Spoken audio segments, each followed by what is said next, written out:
আসসালামু আলাইকুম।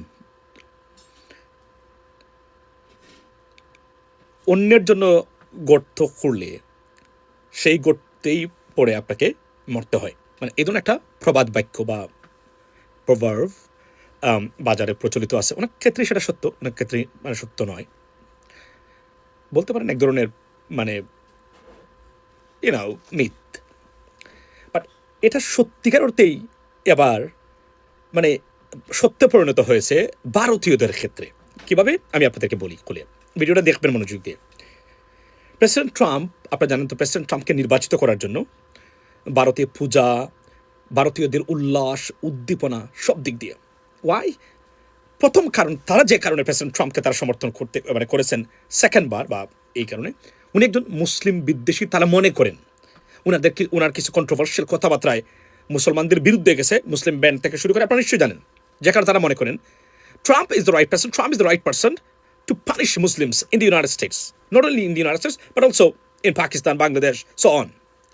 এবং এই কারণে তারা খুব উচ্ছ্বাস, পূজা থেকে শুরু করে সব কিছু করেছে তারা। প্রেসিডেন্ট ট্রাম্পকে ভোট দেওয়া অফকোর্স অন্যায় নয়। উনি যে পলিসি প্রথমে নিয়ে আসছিলেন, আমেরিকা ফার্স্ট, এটা it is, I loved it, I voted for that to be honest with you. এবং উনি একজন যুদ্ধবিরোধী মানুষ হিসেবেই উনি প্রতিষ্ঠা করেছেন নিজেকে। অলদো রাইট নাও ইরান যুদ্ধটা উনি শুরু করেছেন। সো এবং এটা যে কতটা হিতে বিপরীত হয়েছে তার একটা উদাহরণ আপনাদেরকে দিই। এই যে আমার স্ক্রিনে দেখতে পাচ্ছেন, ফক্স নিউজের সাবেক প্রেসিডেন্ট ট্রাম্পের হোয়াইট হাউস স্পোক্স পারসন উনি ওই দেখেন আপনি ফক্স নিউজ, উনি বলছেন 90% of H-1B applications R fake. অর্থাৎ প্রেসিডেন্ট ট্রাম্প এইবার ক্ষমতায় আসার পরে সবচেয়ে ক্ষতিগ্রস্ত রাষ্ট্রের নাম আপনারা কি জানেন? ইরানও না, ভারত। সবচেয়ে ক্ষতিগ্রস্ত রাষ্ট্রের তুলনায় মানে মানে তালিকায় নাম্বার ওয়ানে আছে ভারত। এশিয়ার ভিতরে যদি আমি বলি সারা পৃথিবীতেই সব কিছু হিসাব করে, পার্টিকুলারলি ভারতীয় ফেক গ্রাজুয়েটসদের, আইটি স্পেশালিস্টদের যে রপ্তানির যে বাজার ছিল পণ্যের মতো করে, তার একদম চূড়ান্ত 12টা বাজিয়ে দিয়েছেন প্রেসিডেন্ট ট্রাম্প। কেন? এই H-1B প্রোগ্রাম, অর্থাৎ আপনার হাই স্কিল মাইগ্রেন্ট প্রোগ্রাম, যেটা এদেশে আসার পরে আপনি যদি এখান থেকে কোনো কলেজ ডিগ্রি নেন, সেখানে এই ভিসা লটারিটা করা হয়, যার 82% একাই ভারতীয়রা দখল করে আসছিল। মানে এক কথায়, এবং এই সেক্টরে কী পরিমাণ ফ্রড, দুর্নীতি হয়েছে ইমিগ্রেশনের এই ক্ষেত্রে, সেটা প্রেসিডেন্ট ট্রাম্পের অ্যাডমিনিস্ট্রেশন যাচাই বাছাই করে দেখেছেন যে একটা ভয়াবহ অবস্থা।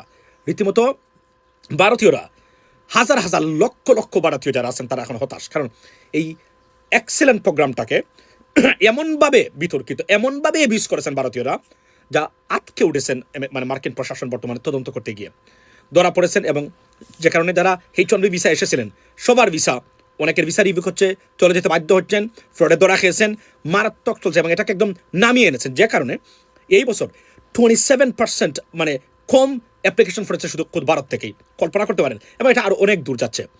এবং এটা এমন একটা বাজার ছিল ভারতীয়দের, যা তাদের মানে এক কথায় মানে আনবিলিভেবল একটা ইনভেশন বলা যেত, মানে হাই স্কিল বা টপ লেভেলের স্যালারির এই বিভিন্ন প্রোগ্রামে সেটাকে নামিয়ে এনেছেন। অর্থাৎ এই সেক্টরটাতে সবচেয়ে এবং হতাশ এবং দৌড়ের উপর আছেন ভারতীয়রা। এর একটা উদাহরণ হলো, আমি আপনাকে বলি, টেক্সাসের একটা স্টেট, মানে একটা সিটি, যেটা এই H-1B মানে প্রোগ্রাম মানে ভিসা হোল্ডার যারা, তাদেরকে উদ্দেশ্য করে, এবং বলে রাখি H-1B ভিসা হোল্ডার যারা, এদের long way to get green card and then the citizenship, but এরা ওয়ার্ক করতে পারতেন এবং লিগালি এখান থাকার সুযোগ থাকতো তাদেরকে। সেই প্রোগ্রামে একদম তছনছ করে দিয়েছেন প্রেসিডেন্ট ট্রাম্প। এবং এটাই যে যার জন্য আপনি গর্ত করবেন, সেই গর্তেই পরে আপনাকে মরতে হবে। এবং এতটা ফ্রড করেছেন, শুধু এইটা না, মার্কিন আমেরিকান এই ফ্রডের এই স্কেল দেখে যুক্তরাজ্য, জাপান সহ উন্নত বিশ্ব, যেখানে মানে ভারত থেকে আইটি স্পেশালিস্ট আনতো, 90% ডিগ্রিজ আর ফেক। এখানে কয়েকটা ইউনিভার্সিটি তৈরি করেছে ভারতে, এগুলা মানে মানে সার্টিফিকেট বিক্রি করতো, মানে আইটি মানে ওই স্পেশালিস্ট দিয়ে, আইটির নামদারি দিয়ে, এবং এখানে এসে তারা আপনার এই যে 7-Eleven কাজ করতো, গ্রোসারি স্টোরে কাজ করতো। এতটা অ্যাবিউজ হয়েছে। সারা পৃথিবীতে প্রেসিডেন্ট ট্রাম্পের এই প্রজেক্টটা ভারতীয়দের বিরুদ্ধে যাচ্ছে। মার্কিন যুক্তরাজ্য, জাপান সহ উন্নত বিশ্বের সব জায়গাতে এখন এগুলো নিয়ে ইনভেস্টিগেশন চলছে। এবং ভারতীয়দের যে এই চরম মানে আপনার ফ্রড বা দুর্নীতি এখানে তারা করেছেন, সব তারা ধরে একদম মুখোশ উন্মোচন করে দিয়েছেন। That's what it is, ladies and gentleman.